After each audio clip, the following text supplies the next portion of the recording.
Olá, amigos da TVC, estamos abrindo mais um Câmera 13, edição de segunda-feira, 16 de outubro de 2006.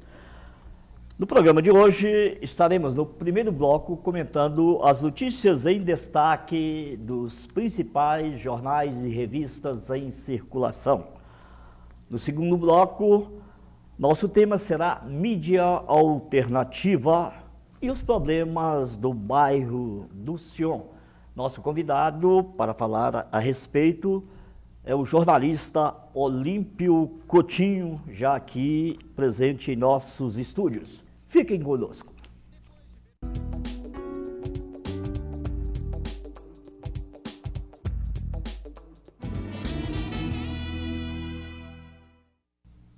Para comentarem as notícias em destaque de hoje, estão novamente aqui conosco Tatiana Ribeiro e José Luiz Quadros de Magalhães. Sejam bem-vindos. E agora que vocês estão chegando, acabaram de chegar da Argentina, hein? Como é que está o Kirchner lá? Está bem. O Kirchner, segundo algumas revistas, está disparado na opinião pública para a eleição do ano que vem, né? Como estava o Lula também, né? Ele tem muito apoio, principalmente da população mais pobre, tem grande apoio. Tá bom, viva quem pode, uma merecida viagem à Argentina nesse feriadão prolongado, não faz mal a ninguém. Mas antes de conversarmos sobre a Argentina, vamos às notícias em destaque, ou as matérias de capas dos principais jornais e revistas que circulam hoje. Vamos à revista Isto É, que destaca em sua capa: Lula vai ao ataque. Bastidores da campanha presidencial. Lula mobiliza a sua equipe, revê a estratégia e parte para cima do adversário. Revista Época. Veio de verde, pense verde. O que você pode fazer para salvar o planeta? Temos aqui a Carta Capital, a trama que levou ao segundo turno. Revista super interessante, Anarquismo, é a matéria de capa desta revista. Folha de São Paulo de hoje, em destaque: em carta ao PDT, Alckmin se compromete a não privatizar. Jornal do Brasil, superávit atinge $1 bilhão na segunda semana de outubro de 2006. Estados Unidos pressionam a China a cumprir sanções contra a Coreia do Norte. Jornal O Tempo. O Atlético está a 9 pontos da Série A. Jornal Hoje em Dia. Mortes em disparada. Jornal O Estado de Minas. Edição de hoje, segunda-feira, dia 16 de outubro de 2006. Feriadão violento tem 34 mortes nas BRs em Minas.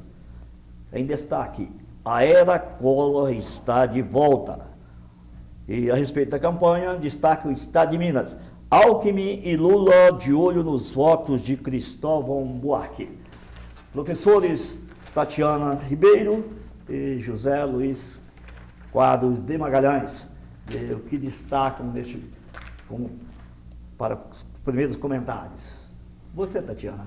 Bom, eu observei que nessa semana as revistas voltaram um pouco atrás com a posição que ficou bem aparente, bem evidente na última semana, com as capas trazendo notícia como seria o Brasil, de Alckmin, e com o candidato Geraldo Alckmin com uma performance muito positiva.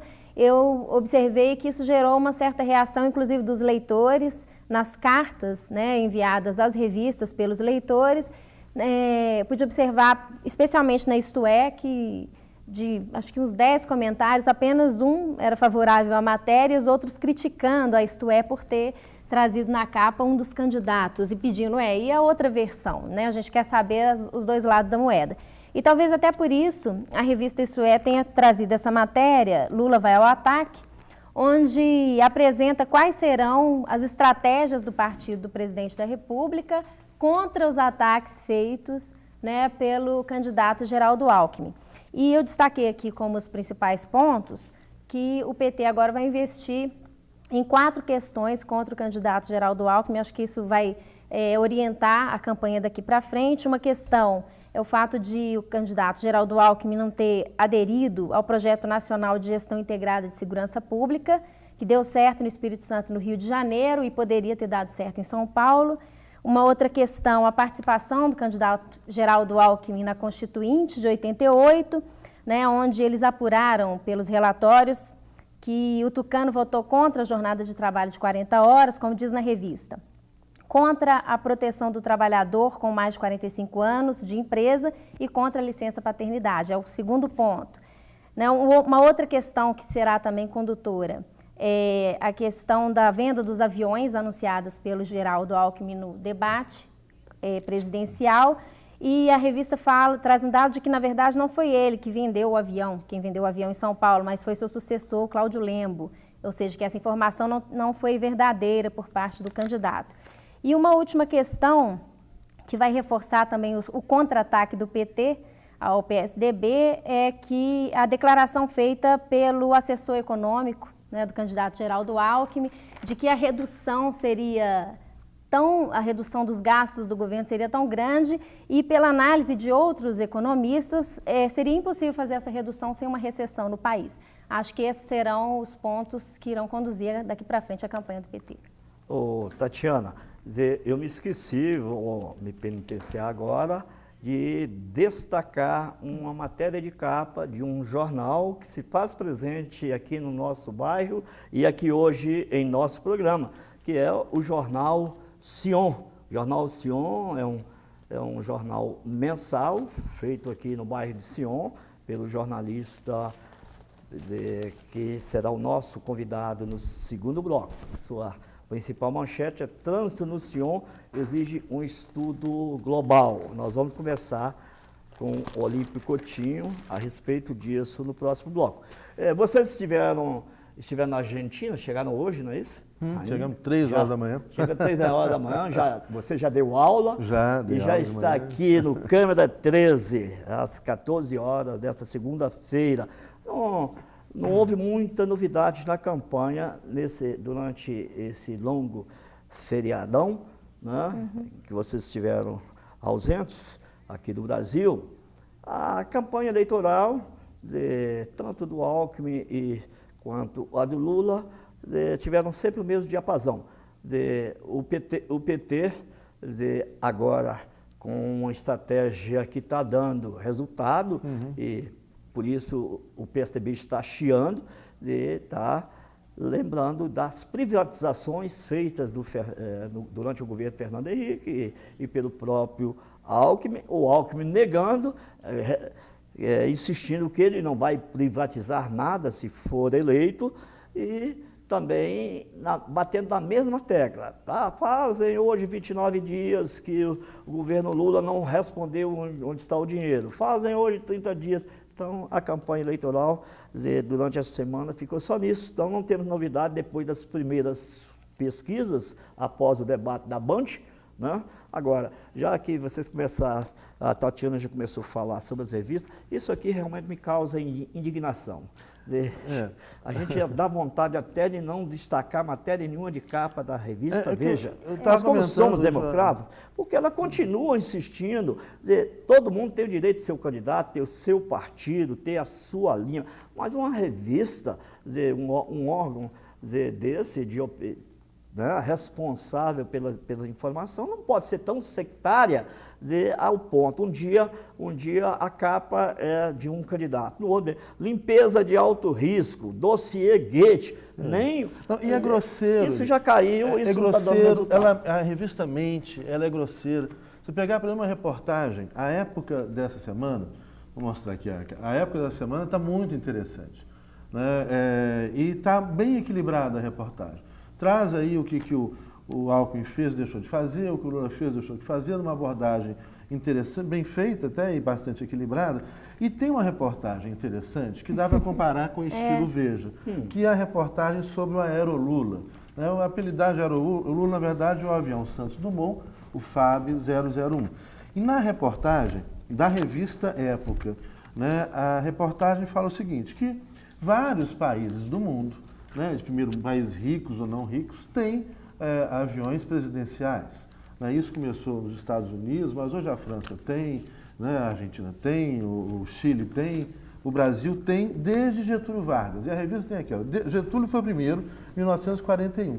Depois de Getúlio, Juscelino Kubitschek, olha, Juscelino Kubitschek comprou 2 aviões para a presidência da República. Porque já naquela época o presidente precisava viajar. Um país dessa dimensão continental, o presidente tem que viajar. E hoje o presidente tem que viajar o mundo inteiro. Porque cada viagem presidencial traz um monte de negócio para o Brasil. É fundamental viajar. E aí depois veio o Sarney, comprou o sucatão, que não funcionava mais, e o atual avião presidencial foi previsto no orçamento para reaparelhamento da FAB no governo Fernando Henrique Cardoso, em 2000. Né, para uma necessidade, porque o avião antigo da FAB não descia em alguns aeroportos. E aí, outra coisa que o Lula devia ter respondido nessa coisa ridícula desse discurso, compra avião, compra hospital com avião, isso é ridículo.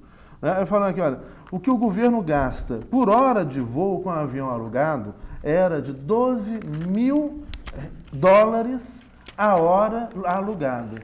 Com avião próprio, são $2.500 a hora. E eles vão falar, a não ser se você quer que o presidente fique trancado em Brasília.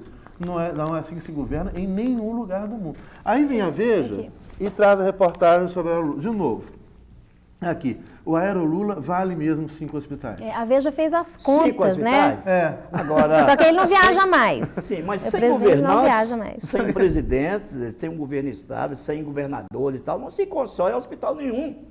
Não adianta. Lógico. Não, especialmente Isso é no ridículo. nosso sistema, que é o sistema presidencial, em que o presidente da República acumula as funções de chefe de Estado, chefe de governo e chefe da administração pública. E ainda tem que fazer campanha agora. Exato. Então, é evidente que o presidente tem que fazer muitas viagens. No sistema parlamentar de governo, né, você tem a separação dessas funções. Então, tem o representante do Estado e tem o governante. Mas como nós temos o sistema presidencial, é evidente que o presidente vai realmente fazer muitas viagens. Olha Né? o que diz a Veja.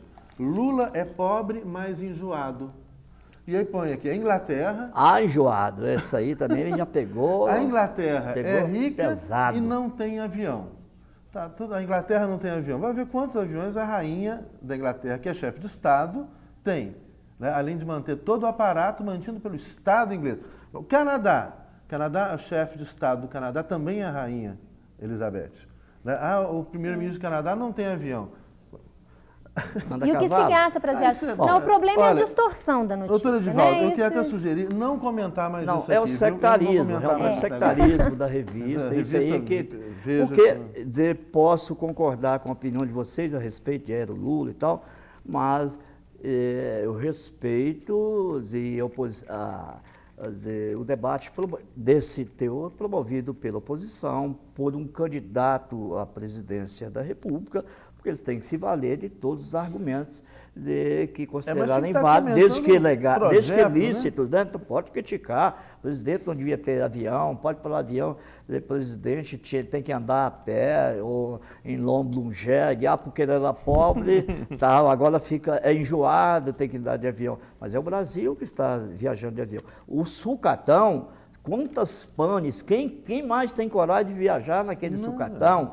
Agora, qualquer jogador de futebol que passou pelo Real Madrid tem seu jato, tem seus helicópteros, tem tudo.